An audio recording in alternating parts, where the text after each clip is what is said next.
السلام علیکم ناظرین، اس قسط کی ابتدا میں دکھایا جاتا ہے کہ عثمان صاحب کے خیمے سے علاؤالدین خواتین کی طرف آتا ہے۔ ملہون خاتون گھبراہٹ کے ساتھ پوچھتی ہیں، بیٹا کیا تمہارے بابا ٹھیک ہو جائیں گے؟ مگر علاؤالدین خاموشی سے نفی میں سر ہلاتا ہے۔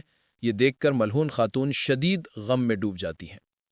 دوسری جانب جنگل میں یغید اور فاطمہ دوڑ رہے ہوتے ہیں کہ اچانک چاودار کے سپاہی ان تک پہنچ کر انہیں چاروں طرف سے گھیر لیتے ہیں، لیکن ایک لمحے بعد ہی ان پر بے تحاشا تیر برسنے لگتے ہیں اور آن کی آن میں تمام سپاہی ہلاک ہو جاتے ہیں۔ تیر اندازی کرنے والا ارحان ہوتا ہے جو اپنے ساتھی سپاہیوں کے ہمراہ وہاں پہنچتا ہے۔ وہ جلدی سے یغید کے پاس جاتا ہے اور اسے حوصلہ دیتے ہوئے کہتا ہے، زخمی ہوئے بغیر کوئی بھی جان باز نہیں بنتا ہے نا یغید؟ یغید کہتا ہے، درست فرمایا ارحان بھائی، یہ میرا پہلا بڑا زخم ہے جو مجھے جنگ میں لگا ہے۔ ارحان فوراً حکم دیتا ہے، سپاہیوں اسے فوراً لے کر نکلو۔ سپاہی فوراً یغید کو اپنے ساتھ لے جاتے ہیں۔ پھر ارحان فاطمہ کے قریب آ کر کہتا ہے، فاطمہ فوراً قبیلے کی طرف روانہ ہو جاؤ، یغید کو ساتھ لے جاؤ، وہاں پہنچ کر سب کو ساری صورتحال بتا دینا، میں قافلے کا پیچھا کرنے جا رہا ہوں۔ فاطمہ پوچھتی ہے، ٹھیک ہے بھائی، لیکن میرے بابا؟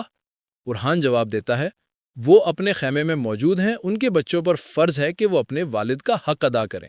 میں قافلے کے پیچھے جاؤں گا، یا تو میں اپنے والد کی شفا کا راستہ ڈھونڈ لوں گا یا میں ان کے دشمن کا سر قلم کر کے لاؤں گا۔ یہ کہتے ہی ارحان اپنے سپاہیوں کے ساتھ آگے بڑھ جاتا ہے۔ اور ناظرین اکرام، اگر آپ ابھی تک میری ویڈیو دیکھ رہے ہیں تو اس ویڈیو کو ایک لائک ضرور کر دیں اور کرولش انسائٹ چینل کو لازمی سبسکرائب کر دیں تاکہ ایسی تمام ویڈیوز آپ تک بروقت پہنچتی رہیں۔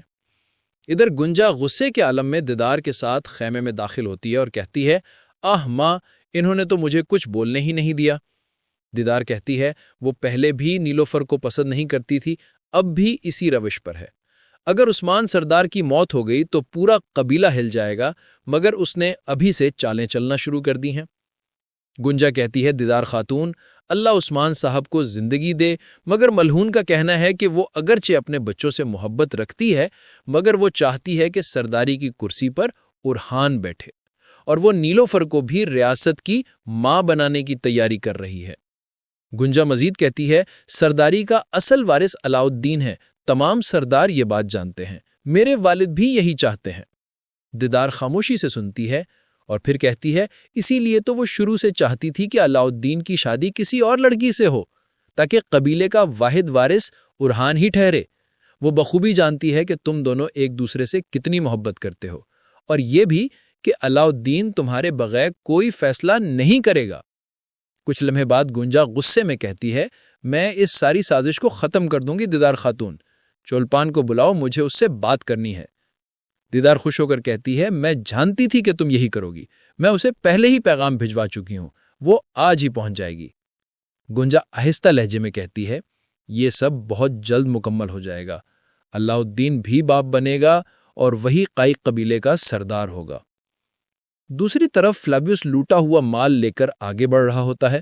وہ ایک مقام پر رکتا ہے اور اپنے سپاہیوں سے کہتا ہے، فاطمہ خاتون آج نکل گئیں، لیکن ایک دن ہماری ملاقات ضرور ہوگی۔ میں قافلہ لے کر آگے بڑھوں گا، تم لوگ راستوں میں گھات لگا کر بیٹھو، جو کوئی بھی نظر آئے اس پر ذرا بھی رحم نہ کرنا۔ یہ کہہ کر وہ آگے بڑھ جاتا ہے۔ قبیلے میں علاؤالدین گونجا اور حلیمہ کو مخاطب کرتے ہوئے کہتا ہے، کافر اور القانی ہم پر یلغار کر رہے ہیں، ہم پوری احتیاط سے چلیں گے۔ میں کچھ باجیان اور سپاہیوں کو سرحد کی جانب روانہ کر رہا ہوں۔ ملہون خاتون فکر مندی سے عثمان صاحب کو دیکھ رہی ہوتی ہیں۔ گونجا کہتی ہے، علاؤالدین، باجیان کا سردار کا انتخاب تو ابھی تک نہیں ہوا۔ ملہون خاتون فوراً بولتی ہیں، میں خود کسی مناسب خاتون کا تعین کروں گی۔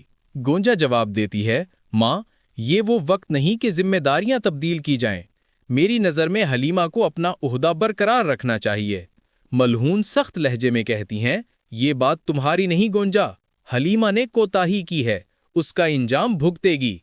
حلیمہ کہتی ہے، ماں، آپ سزا مجھے نہیں پوری باجیان کو دے رہی ہیں۔ علاؤالدین درمیان میں بول اٹھتا ہے، بس، میں آپ کا احترام کرتا ہوں مگر اس لمحے نہیں، دشمن دروازے پر آن کھڑا ہے، بعد میں جو فیصلہ کرنا ہے کریں، مگر ابھی نہیں۔ ملہون غصے سے کہتی ہیں، تم کب سے میرے فیصلوں پر اعتراض کرنے لگے ہو؟ علاؤالدین کہتا ہے، ماں ابھی میرے حکم پر اختلاف نہ کریں، فیصلہ یہی ہے، حلیمہ ہی باجیان کی سردار رہے گی۔ ملہون کہتی ہیں، تم نے وہ سارا نظم و ضبط تہس نہس کر دیا جو برسوں میں قائم ہوا تھا۔ علاؤالدین جواب دیتا ہے، قبیلے کا انتظام آپ کے سپرد ہے، لیکن جنگی حکم میرے ہاتھ میں ہے۔ نیلوفر کہاں گئی؟ اور گونجا اب تیاریوں کی نگران ہے۔ نیلوفر یونانی آگ بنائے گی۔ ہم سب مل کر اپنی ریاست کی حفاظت کریں گے، اور میں اپنے والد کی خبر گیری بھی کروں گا۔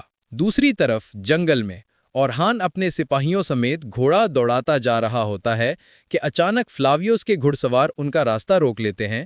وہ کہتے ہیں، اورہان تم قافلے تک کبھی نہیں پہنچ پاؤ گے۔ اورہان مسکرا کر کہتا ہے، سچ میں؟ پھر اس کے سپاہی گھوڑوں سے اتر کر دشمن پر جھپٹ پڑتے ہیں اور سب کو ڈھیر کر دیتے ہیں۔ جب کارا خلیل ایک سپاہی کو مارنے لگتا ہے تو اورہان اسے روک لیتا ہے۔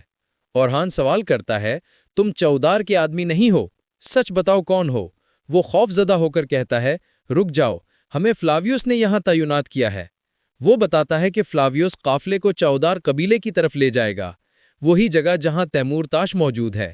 معلومات ملنے پر اورہان اس دشمن کا خاتمہ کر دیتا ہے اور آگے بڑھ جاتا ہے۔ ادھر بورسا میں دمرل خفیہ نگرانی میں لگا ہوتا ہے۔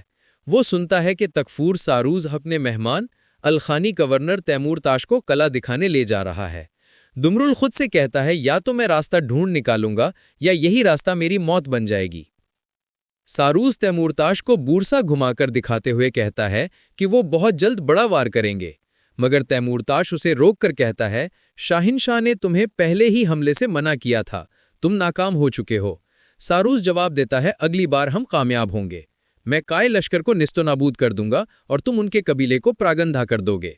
تیمور تاش کہتا ہے، عثمان موت سے دو چار ہے، اگر وہ بچ گیا تو کئی دوبارہ لڑ کھڑے ہوں گے، اور اگر وہ مر گیا تو وہ سب اکٹھے ہو جائیں گے جو ہمارے لیے خطرناک ہے۔ دمرل یہ سب سن کر خاموشی سے واپس لوٹ جاتا ہے۔ قبیلے میں گونجا، دیدار اور چولپان کھڑی ہوتی ہیں۔ چولپان تیر دکھاتی ہوئی بتاتی ہے کہ اس نے پر چھوٹے کر دیے ہیں تاکہ تیر بورسا کی دیواروں پر صحیح طرح لگیں۔ گونجا تعریف کرتی ہے لیکن کہتی ہے کہ لکڑی بھی بدلنا ضروری ہے۔ چولپان وضاحت کرتی ہے کہ وہ خفیہ طور پر جنگل سے مناسب لکڑی کاٹ کر لے آئی ہے۔ پھر وہ انہیں اپنی تیار کردہ عمارت دکھاتی ہے۔ گونجا اس منظر سے خوش ہو جاتی ہے۔ اسی دوران نیلوفر آتی ہے اور گونجا سے کہتی ہے، تو اب میرے فرائض بھی سنبھال رہی ہو؟ گونجا جواب دیتی ہے، یہ علاؤالدین صاحب کا حکم ہے، اب سے تیاریوں کی ذمہ داری میری ہے، تم یونانی آگ کے انتظام پر کام کرو۔ نیلوفر حیرت سے کہتی ہے، کاش علاؤالدین نے مجھے پہلے یہ بتا دیا ہوتا۔ گونجا کہتی ہے، جب انہوں نے بلایا تھا تو تمہیں حاضر ہو جانی چاہیے تھی، تم خود چاہتی تھیں کہ یونانی آگ کا کام سنبھالو، اب وہ کام تمہیں سونپ دیا گیا ہے، اور تمہیں کیا چاہیے؟ نیلوفر تلخ لہجے میں کہتی ہے، مشکل حالات میں انسان کی پہچان ہوتی ہے اور میں نے تمہیں پہچان لیا ہے گونجا۔ وہ وہاں سے چلی جاتی ہے۔ دیدار کہتی ہے، چولپان اوچی صاحب کی بیٹی ہے، وہ فرما بردار بھی ہے اور ماہر بھی، تمہارا کیا خیال ہے؟ گونجا جواب دیتی ہے، میں اسے ابھی پرکھوں گی، یہ علاؤالدین کا فیصلہ ہے اور مستقبل کا معاملہ بھی۔ دیدار کہتی ہے، وقت کم ہے۔ گونجا کہتی ہے، وقت نے ہمیشہ مجھ سے چھین لیا ہے، میں جلد بازی نہیں کرتی۔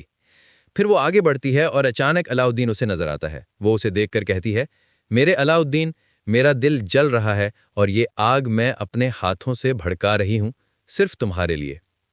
جنگل میں اورہان فلاویوس کا پیچھا کر رہا ہوتا ہے۔ وہ کہتا ہے، چودار قبیلہ قریب ہے، گرد و نواح میں جال ہو سکتے ہیں، ہم خاموشی سے پیچھا کریں گے۔ ادھر قرارگاہ میں شاہنشاہ اپنے سپاہیوں سے خطاب کرتے ہوئے کہتا ہے، اب وقت آ گیا ہے کہ ہم اپنے گھروں کو واپس لیں، بورسا کو عثمان صاحب کی خاطر فتح کرنا ہمارا فرض ہے۔ سپاہی بلند آواز میں نعرے لگاتے ہیں، شاہنشاہ زندہ باد، عثمان صاحب زندہ باد، علاؤالدین زندہ باد۔ شاہنشاہ حکم دیتا ہے کہ کمزور دیواروں کی نشاندہی کی جائے، منجنیق کی مرمت کی جائے، اور ساتھ کہتا ہے کہ بیزنطینیوں کو سخت نقصان پہنچایا جائے تاکہ بورسا ان کے قبضے میں نہ جائے۔ ناظرین، یوں یہ ایپیسوڈ اپنے اختتام کو پہنچتا ہے۔ اگر ویڈیو پسند آئے تو لائک اور شیئر ضرور کریں۔ اگر آپ نے ابھی تک سبسکرائب نہیں کیا تو سبسکرائب کے ساتھ گھنٹی کا آئیکن بھی دبائیں۔ ملتے ہیں انشاءاللہ اگلی ویڈیو میں۔ اپنا اور اپنے عزیزوں کا بہت خیال رکھیں۔ اللہ حافظ۔